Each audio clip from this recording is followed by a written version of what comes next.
if you tell your $100 million investors that, they think you're nuts because it just doesn't compute with their lens. They don't know what you're capable of or what you want. And ultimately, that's what I want to provide for people is that support. They know they're not alone. They know it's not crazy to have a big, successful business and be miserable.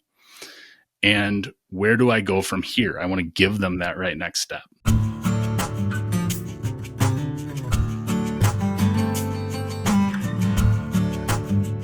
Hey, everybody, and welcome to another episode of the Slow Smoke Business Podcast. I'm your host, Jarrod Morgan, and today we are joined by best-selling author Rodric Lenhart, who is also from $1 Million Flip Flops. Welcome, Rodric.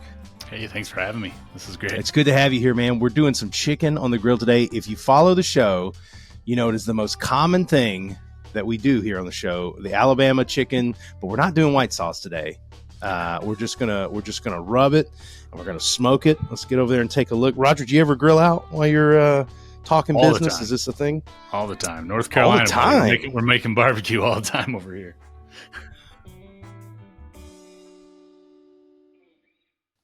So you can see if you're watching on YouTube or Facebook, you can see heavily seasoned with the gospel from Meat Church. # not a sponsor. That's how you know it's true love. So what do you like to grill out? A lot of barbecue, and Meat Church is my go-to as well. So yeah, Meat Church. Where are you from again, by the way? I'm in North Carolina. I'm actually at the I've got a house up in the mountains in Virginia. That's where I'm at right now, but just over the line. Still good barbecue. So North Carolina, good barbecue in that state too. What's your favorite thing about North Carolina barbecue? You know, I'm just more of that kind of vinegar based. Ooh. I'm not really a sweet barbecue kind of guy. So yeah. And I grew up in Michigan, so kind of had a mix of everything up there. But once I moved, it was I don't think barbecue and Michigan in the same sentence. What is Michigan barbecue? Well, you just get it all, like right? Smoked cans of Bud Light. Yes. It's but you get a mix where here, like you don't get a mix. You don't get any Texas style barbecue here. Like it's you run out of business.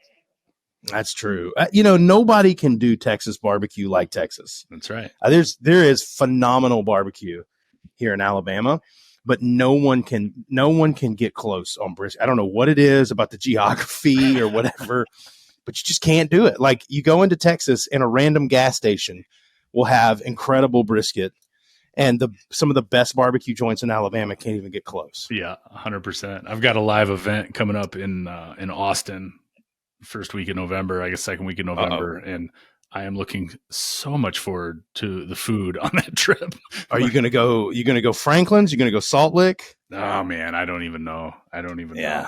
I've yet to do Franklin's because the line's always crazy for that one. We got the probes in, by the way, if you're watching, so the chicken's ready. We'll know when the chicken's ready. Franklin's is the hipster legend, right? Salt Lick is so famous it's in the airport now, and so you just got to kind of figure out. Some people have said Salt Lick has fallen off. I don't agree. It depends on how you view franchising out, right? Right. Well, if you don't live in Texas, then you don't get brisket like that. So even like, B+ Texas brisket is A+ in most states, right? Yeah. So there's a fried chicken place when I was in Charlotte for 20 years and called Prices. And everybody said it was the best, cash only, line out the door, the whole deal. But the actual best chicken, and it finally started making the ratings, was the gas station around the corner, at the corner of South and East. And they had a spicy you could get, but it wasn't on the menu. You had to know and you had to ask for it. And it's just like an Exxon station. Best fried chicken you could ever eat. Wow. Okay. Now everybody knows about it because the paper finally put it in the rankings. But so those are some of the best stops, man, especially fried chicken. Like you don't need 5-star accommodations to make fried chicken work.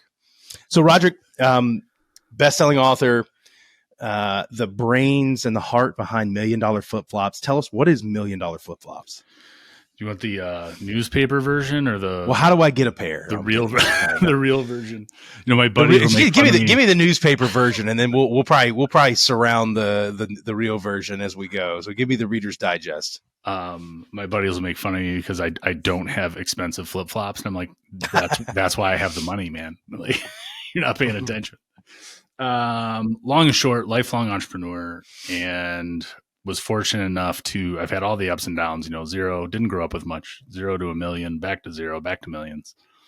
Started multiple different businesses in multiple industries, and year and a half ish, I guess now, I was able to sell my business in Charlotte and didn't really have to do anything, and I took six-ish months off. I was on a beach in Thailand, and that's where I came up with the name. I was reading Mike Kim's book, You Are the Brand. I'm kind of like a nonfiction nerd, I've probably 500-600 books at this point. So that's my pleasure beach reading is some random book about branding. And it was look in your immediate vicinity and what around you defines who you are. And that was it. I don't wear foot prisons, as I call them, very often. And I build hot rods in my spare time, and I do all that in flip flops. I mean, the whole deal. I've never winter, summer. So I think I missed the hot rod part of you. Like, we got to talk about that, man. I got a hot rod shop here in Bama. You need to come check out. Oh, amazing. Yeah. That could be a whole couple hour conversation on its own. It could be the director's cut of this podcast where we just go off about cars, but I love it. So what I like about you is, so you have done a lot of things, and you talk about going from 0 to 1 million to 0, and then back up again. What I don't hear you describe yourself as is a serial entrepreneur. And I don't know if you've ever used that phrase before. But there are so many people that say, I've started a lot of businesses, but if you listen and you lean in, you sort of go, did any of them ever turn out to be anything? Like, right. Because it's like the phrase serial entrepreneur is always like a red flag for me, because it's kind of like, for most people, if you're bouncing from thing to thing to thing, nothing caught on. Now you've talked about your history. Clearly you had some big hits, and were fortunate enough and smart enough to sort of get out in advantageous times.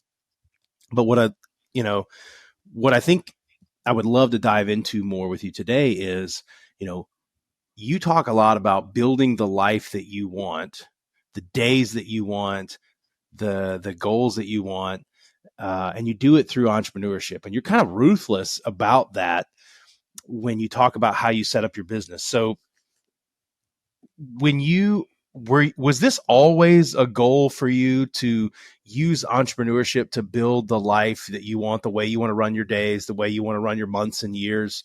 Or is that like a learned skill? I'll tell you this, it's the reason I wrote the book, and it's that thing and we'll talk about the waves method and kind of what's in the book and how I go about determining what's right for me, and why I thought I shouldn't die with that in me, and that I should write this book, which ended up being a #1 bestseller in 7 different categories, which was not what I was expecting. I'm like just some old business book over in the corner, but the principles are the same, and that from a young age, I've identified what do I really want to do. And there's a lot of sacrifice involved in that too, but taking that deep dive into yourself and what you want, not what society wants for you, not what your partner wants for you, or your parents or your pastor or whoever, but selfishly, what do you want? And we live, fortunately in an age where it's possible to build that. And there's, I tell people I could have used all my same skills and went into some other industry and, made $200 million and worked 80 hours a week. And it's just never the way I wanted to operate. I've been to 60 countries on 6 continents at this point, and all for pleasure. And it's because I designed my businesses to support my life and not the other way around. And I think people don't take that hard look when they start a business, and then they find themselves 40 years on. And the phrase that stuck with me, Jarrod, and I was 24-ish, and we can talk about that big dip in my life later, but it was a Tolstoy book, and fast forward to the end, spoiler alert, it's called The Death of Ivan Illich, but Ivan's on his deathbed, and he looks up at his wife, and he says, "What if my whole life was wrong?" Oh. And that stuck with me at a really pivotal time in my life. And it's how I start the book, $1 Million Flip. So the book's called $1 Million Flip Flops, Peace, Prosperity, and the Courage to Change Course in Life and Business. And it doesn't just give steps on how to do those things for yourself, but it outlines my journey and the businesses that I had that were doing 8 figures that I shut down. I didn't even scale and sell because it was going to take so much of my life to get it to where I had gone wrong, right? In the design of it based on my values, and start something new and do it again. So my hope is to help people avoid that time and agony and money and all the things that go along with it. Do you ever feel like you have to apologize for this? Like if you're, because you run, I mean, you don't wear shoes, like these kind of things. This is like how I want to run my life. And that's not normal in business. Do you feel like you have to apologize for that? I would urge you to redefine what normal is. Normal to who? I'm unapologetic and, this is who I am. If I come and speak at your organization, I'm probably going to have a t-shirt and flip-flops on. It's just take it, leave it, I don't care. either one right. Or you don't, but I think that level, the authenticity piece, which is part of the Waves method, it's being your authentic self. You will attract the right people, and that is your success. It's when you're trying to be someone else that you're really not, that you run into trouble. I want you to say that again, because that was a really good statement you said at the end. When you're trying to be somebody else is when you run into a lot of trouble. Yeah. What do you mean by that? Being unapologetic about who you are, why you want what you want, what the definition of a successful life is for you. Not everybody needs to be at IBM with their khakis and a key card. There's a lot of ways to earn a living in this world. And I think the more genuine you are to yourself, which is its own thing, and then to the outside world, you will attract the right people into your life. Yeah.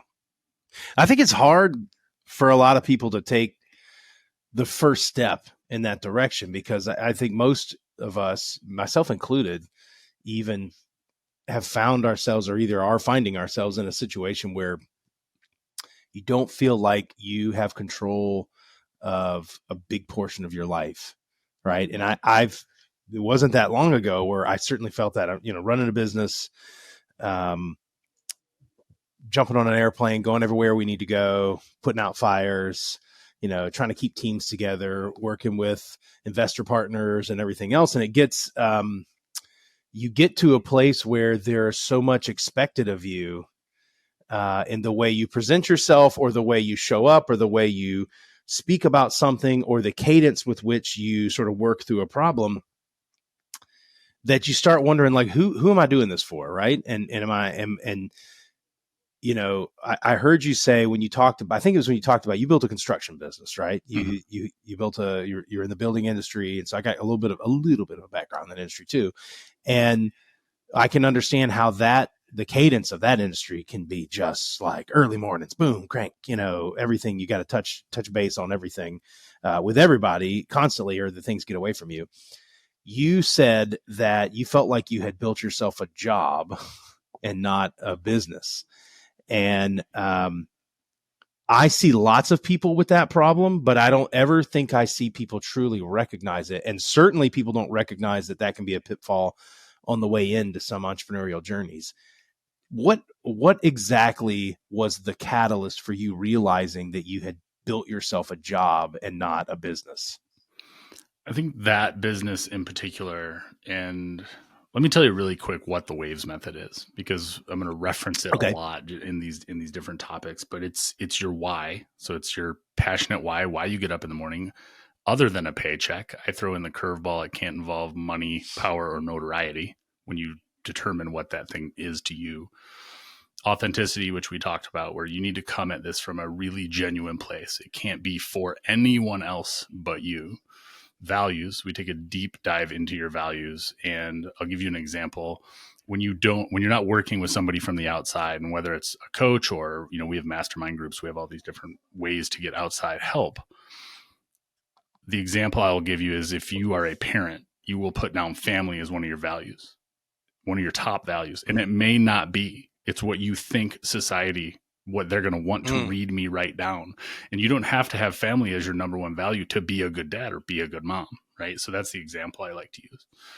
Exploration is the E in waves, and that is taking your why and your values and going out into the world, into the highs and lows of your life and your business and your pursuits, and examining those values against those things. So I'm feeling awesome. Today's great. I'm on fire. I'm not even looking at the clock. What values am I honoring on that list?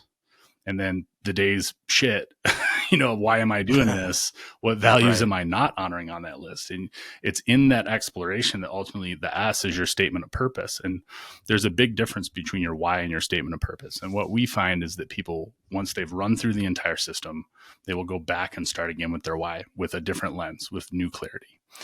And what I will tell you to answer your question, I know that's a big preface to your question. This is really good.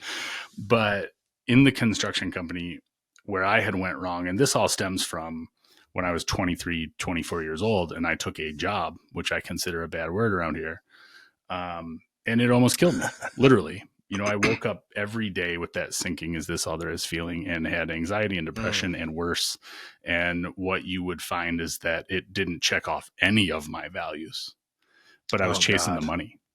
Right. Yeah. And a lot of us fall into that trap because it's not our fault, but we're taught what people's definition of success is, what they see on TV and what their dad taught them, and what, and Right. I would ask in your business, when you got jets and investors and all these things, why? The thing that I think throws people for a loop when we talk about the private clients that I work with is 80% or better are trying to get smaller. They're trying to buy their time back. They're trying to make it to their kid's t-ball game. They're trying to be with their mother before she's dead. It's those things, not 1 million, 10 million, 100 million, more for the sake of more. Right.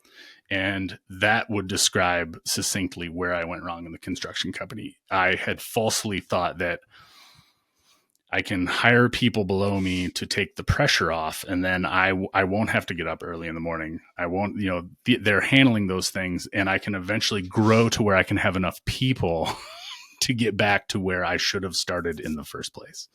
Right. And, people thought I was crazy when I shut that business down, and I didn't, because I looked at a 5 or 10 year time horizon to either make it saleable, and my ego was in the way. If I shrunk it, we were doing huge historic projects. I was a commissioner for the city. I mean, the whole deal. And if I go to doing kitchens and baths, what are people going to think of me? It's that ego, getting in the way. So it was easier for me to just, and that's part of the reason the book is called $1 Million Flip-Flops. The flip-flops represent change, and are you willing to make that 180, knowing we have a finite number of years, and I don't want to end up on my deathbed saying, what if my whole life was wrong? Yeah, that's a scary thing. I mean, it's so your situation is so fascinating, and I think is a goal that most people, hope to get to a place where they can do that. I know, my story with my business and having investors and having to fly everywhere and do everything, the business that we started was an online proctoring business, meaning we watch people take tests over a webcam. It was really the first company that had ever scaled that before. And we were that business still is kind of a dent in the universe type of opportunity. There wasn't anybody else that was doing that. We took investors on because that was the only way to really scale it to reach those different parts of the industry that needed it. And, but kind of when you sign up for that, you're signing up for a finite mission, right? I mean, when you have investors are going to want to return, and they're going to move to the next thing. And so this is not, you have to be in alignment with what your business is. And so for that business, I knew that I was not going to have some illustrious 40-year career likely at that business right after starting it. But once that business was sold and my role changed, and then eventually I retired out of that business earlier this year, it was the first time I've ever got a chance to ask myself, well, what the hell do I want to be doing?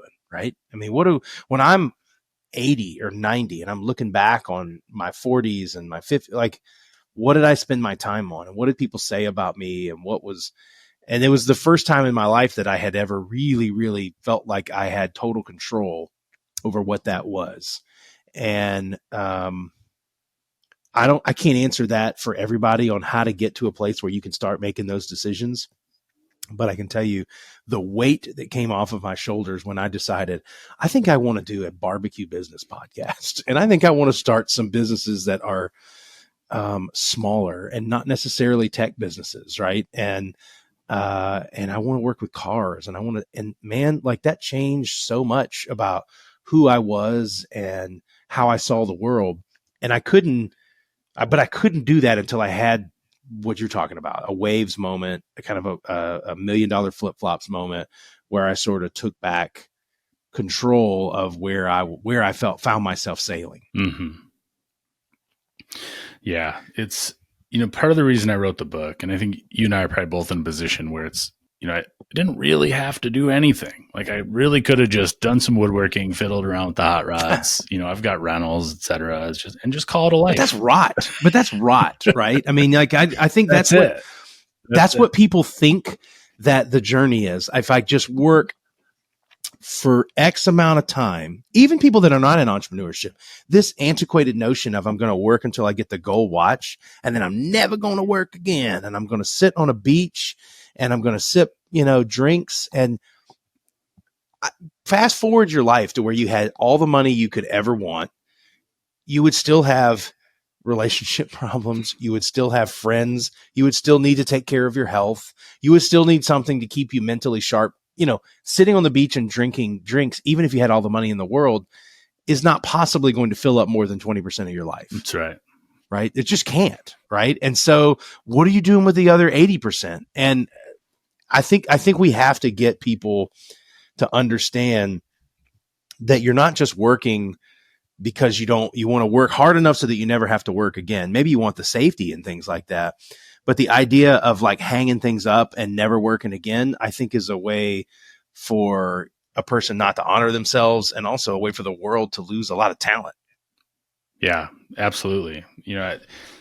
My purpose is that people ask this question at a much younger age.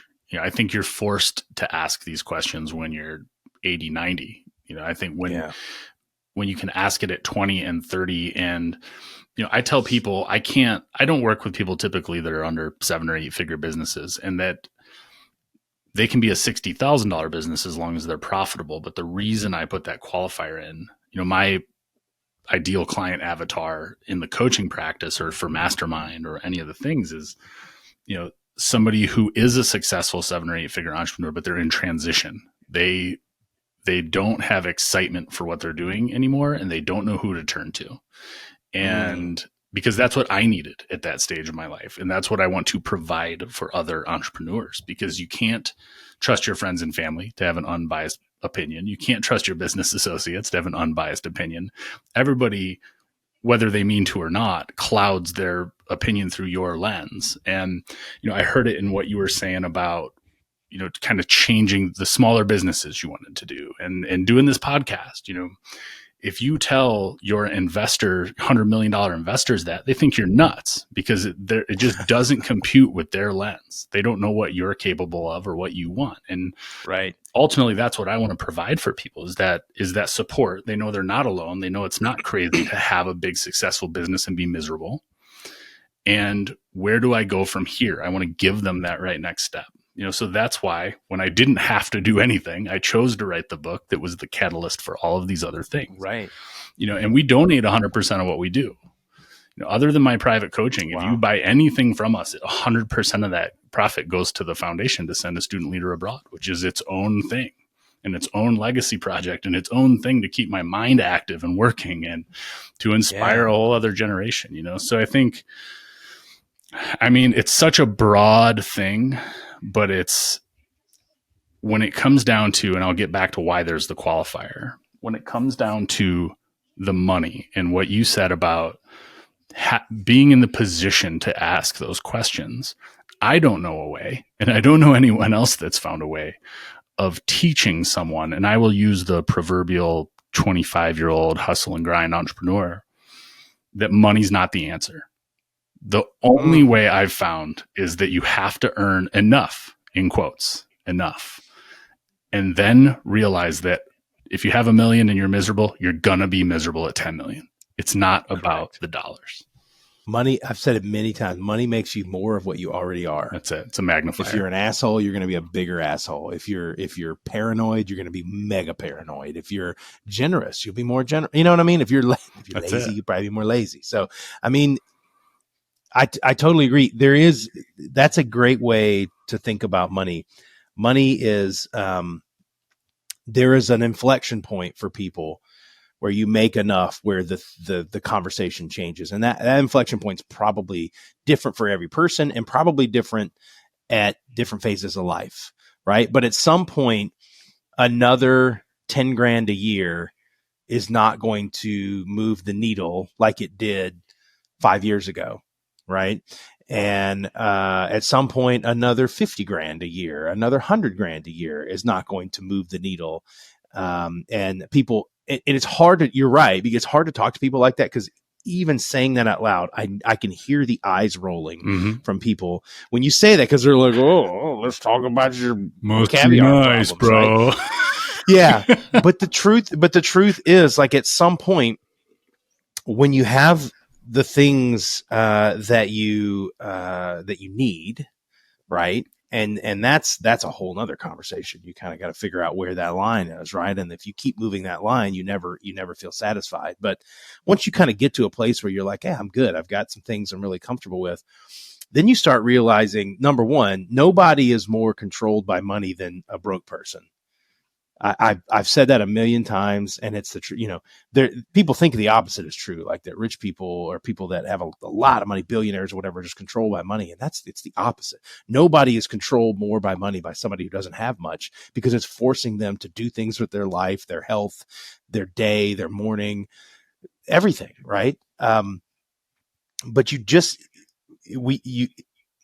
it's so hard to get people to understand, the relationship that success or work, and by product of that being money, can have with happiness in your life. You don't just going, linear up the ladder does not necessarily equal happiness.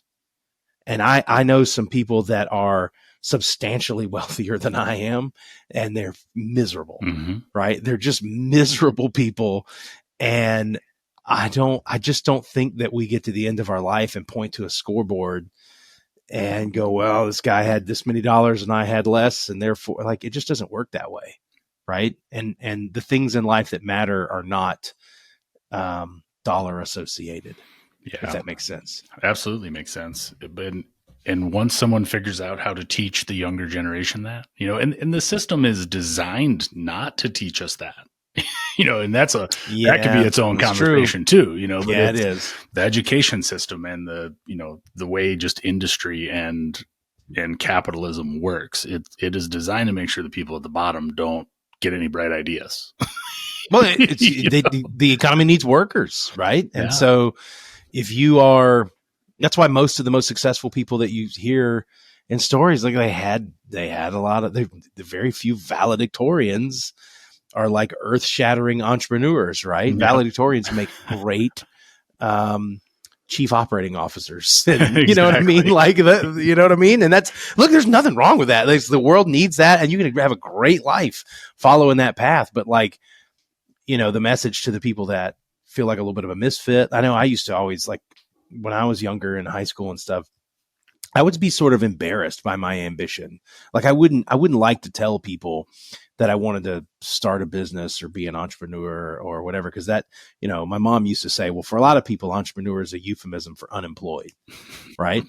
And, right. And that's not necessarily not true, but you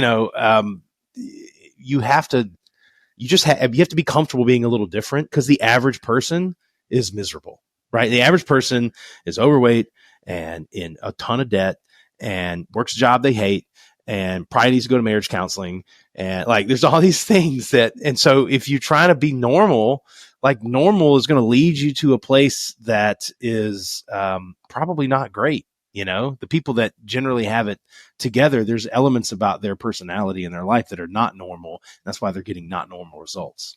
Mm-hmm. All right, let's check on our chicken here. Oh man, you see that, Rodric? Oh, tasty. Getting a nice golden brown. skin on is the way to go. Skin on, bone in is the way to go with chicken. Simple, it's clean. You get the crispy skin. If you do it right, nice and dry. So we're not quite there. We're at about 125 on those probes. So we're going to let it keep rolling. Now, you said in some of your warm up there, you talked about being let me use a big word here, a voracious reader of nonfiction. Yeah. What's a good one you've read recently? 5 a.m. Club, Robin Sharma. Okay. And Everyday Heroes, his next book that I'm reading now. But I get up every morning and Where's 5 a.m. Club? Yeah. I'll tell you what 5 a.m. Club is, because it kind of threw me for a loop. But I get up every morning, usually about sunrise, and I typically won't take any appointments or a call like this or podcast, whatever it is, until about 11. And that's, my time to read, meditate, work out, business journal, all the things.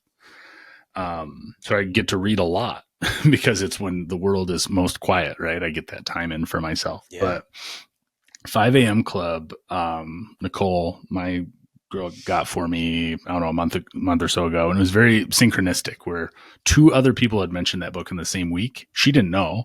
And then it just showed up on the kitchen counter one night. And I'm like, okay, well, clearly I'm meant to read this book. So here we go. I put down everything else I was reading.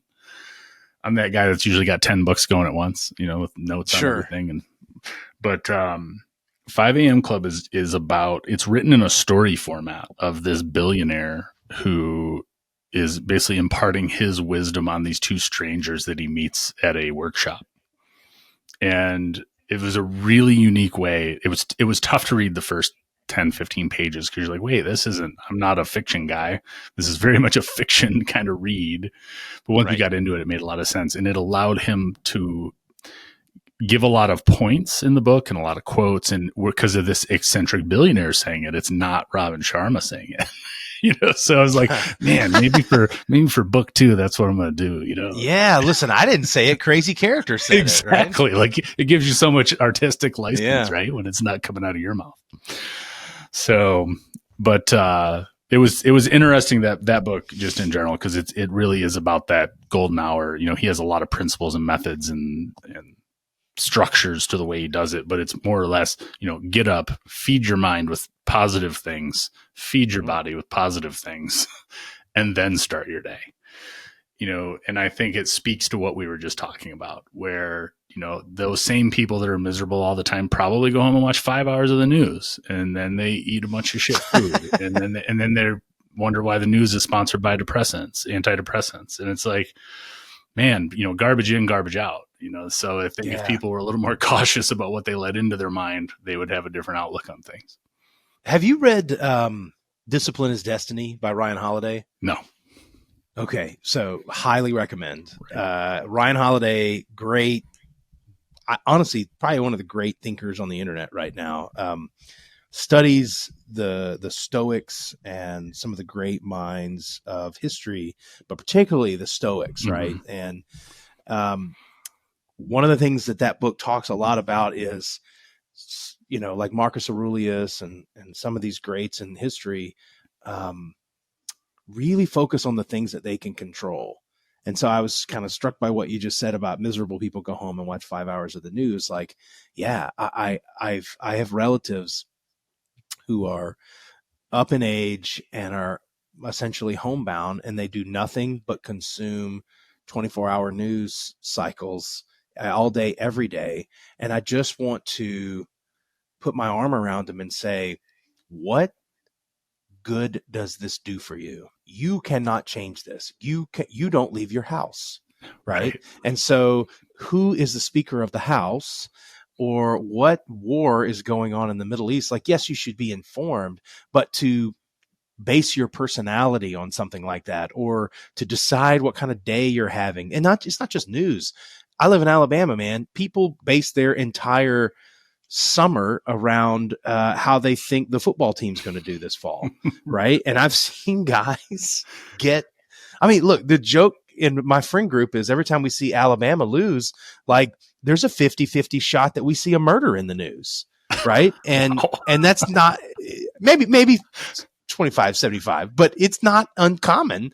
Well, once every couple of years, like, somebody got carried away and the tide, the tide didn't pull it out. And so some guy had to pull out a gun over that. And I think you can be so much happier. And that's what, there's a lot of wisdom in that book by Ryan Holiday. He's doing a whole series of that, but Discipline is Destiny is my favorite one.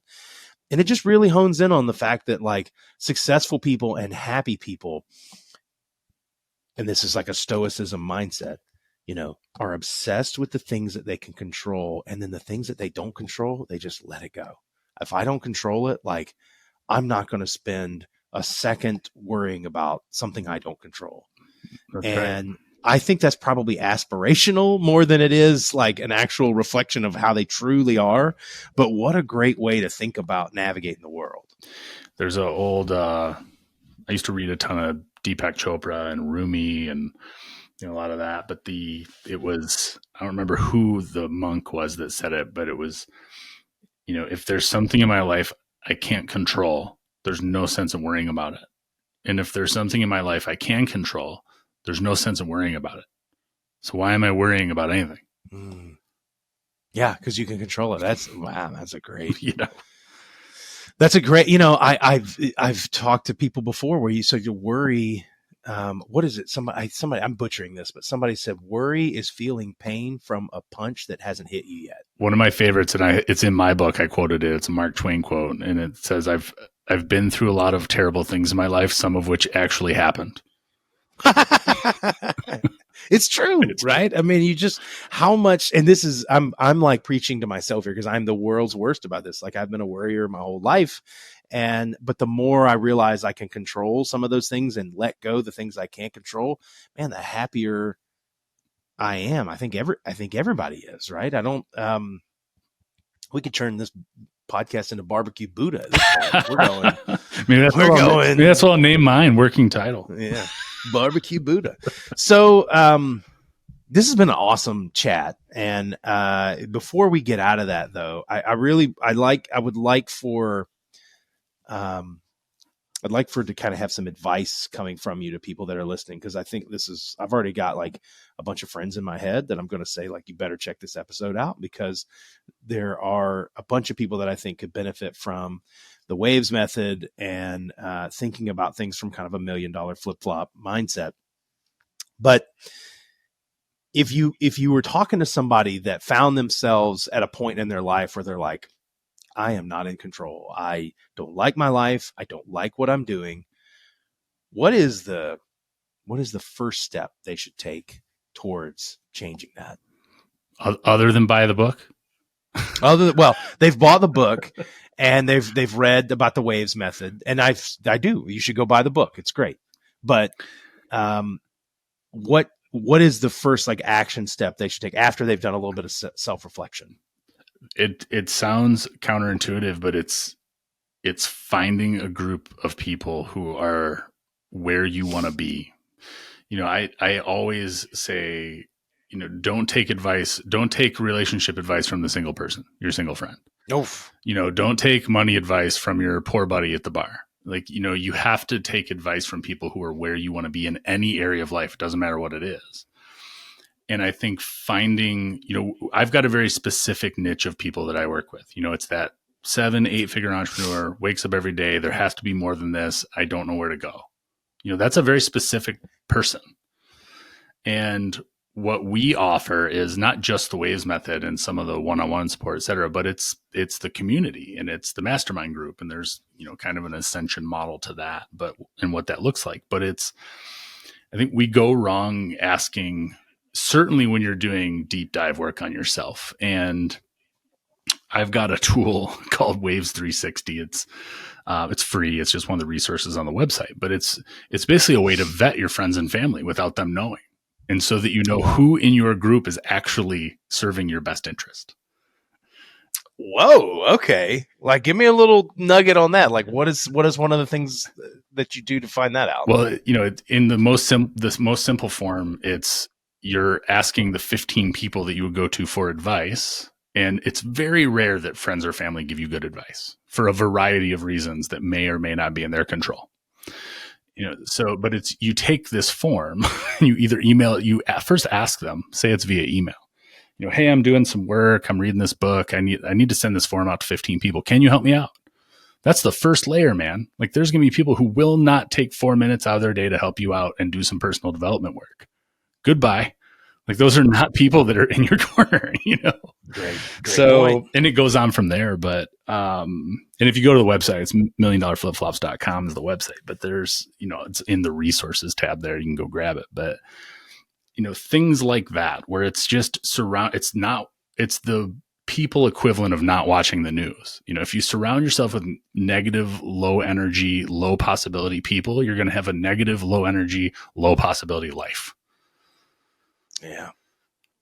You are what is it? That you are the sum of the people that you spend your most time with. Is like, I'm butchering that, but you are who you surround yourself with. Yeah. And if you're the smartest person in the room, you're in the wrong room. That's it. I write that in the book. I've consistently been the dumbest guy in the room for a reason, Yeah, I mean, if people have asked me, like, well, how did you do? Like, one of my superpowers is just surrounding myself with smart people and paving a situation where they can be awesome, and then shutting up and let them be awesome, right? And I it's not. But again, it's not common, right? It's not common to do these types of things. It's not.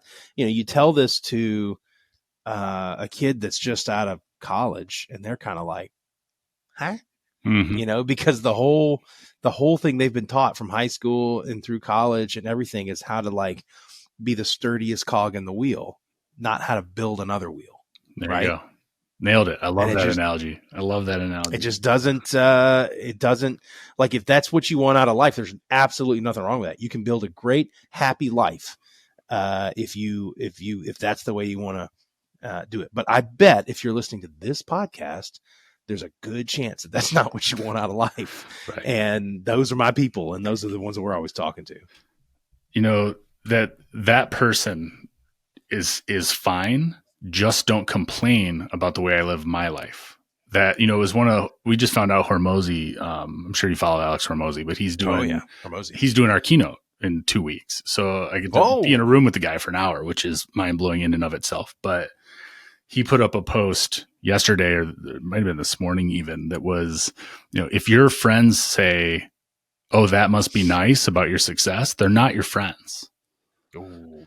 And man, have I heard that in my life, because I've been able to travel and I've prioritized freedom. Freedom and autonomy are my top 2 values. Freedom, autonomy, community, top 3.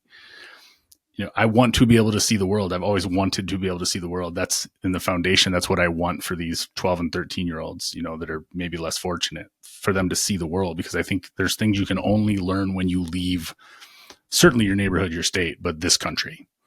Oh yeah. And it gives you a perspective you can't get another way.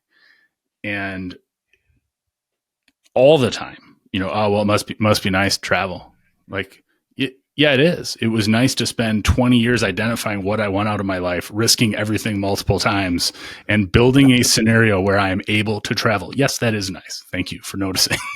Right. But I also find that a lot of people that say that, like, you turn around and you find out that they're spending their money on something else, right? I mean, you will spend money on the things that are important to you, right? So I used to have people that said that to me, and this was work travel, by the way. Like, it wasn't. I had a group of friends that would always say that, and then I would find out how much money they spent driving to the lake that was 45 minutes away a year and camping out there, and I'm like, man, you could have went to, all over the place, right? That's it. So I got to tell you, I'm getting highly nervous about this chicken, because it is, I'm very nervous to open this. Okay. No, we're good. But like, it was really getting smoky, and I'm watching, and we're not quite to temperature yet, but I was catching, the nostrils were catching some char smell, and you just never know how far. Sure looks amazing the from grill where I'm gods sitting. are taking it. It's pretty good though, man. Look at that. I'll break that little piece off right there. So, Rodric, you said you had an event coming up. Tell us what that event is. I'm in Austin, Texas, and I don't know if there's any seats left. It was only a 30 seat ticket, and they may all be gone, but it's Books and Business. It's November 9th and 10th, and it's Amber Villauer. She's the CEO of NGNG, and Jay Wong, who's Podcast Your Brand, and a bunch of New York Times and Wall Street bestsellers. And it's, if there are any seats left, I would recommend it for people. It's not one of these sit down, watch other people flap their gums about why they're great. It's much more collaborative. It is much more, for instance, we're putting a board up at the front of the room. I'm emceeing the event, so I've been able to have a little bit of input on what it is, and I'm doing a workshop. I'm doing a Waves Method workshop, but putting a board at the front of the room with Post-it notes. What do I need? You write it down, and everybody in that room can come up. Oh, you need podcast guests? Yeah, I'll be on your show. So whatever the thing is, Nice. But it's just much more collaborative. And so I'm excited about that. And then we've got some other stuff coming up for the foundation in the spring. We start sending our first kids next year. So, well, that's excellent. Well, congrats on that. I mean, what a cool way to sort of architect your life. You've got a passion project where you're sending people out to get those life lessons, and you've got business, entrepreneurship things that are funding that. And I think that's great. I mean, that's one of the ways that I've always believed is that entrepreneurship should fuel the things that you care about. And clearly you're doing that. Rodric, you've been a fantastic guest. If people wanted to connect with you or plug into the $1 Million Flip Flops world, how would they do that? Super easy, at $1 Million Flip Flops on every channel, and $1millionflipflops.com. I believe I watched you on YouTube take a long 15-minute walk, and I don't know where the heck you were, but that's how I learned about who you were. So you got a great YouTube channel. There's all sorts of cool stuff on there. Check it out. And we are just about to temperature on the chicken, so I'm about to take that off and see if I can't. You probably won't hear from me for about 40 minutes while I get into some of this chicken. Thanks, brother. This has been a lot of fun. Guys, if you enjoyed that, and I'm sure you did, would you please go and like this episode, give us a high rating, 5 stars, wherever you're watching it, and share it with a friend. If you found something in there that was valuable to you, please share it with a friend that you think this could resonate with as well. Go check out Rodric and the $1 Million Flip Flop Network, and we'll see you next time on the Slow Smoke Business Show.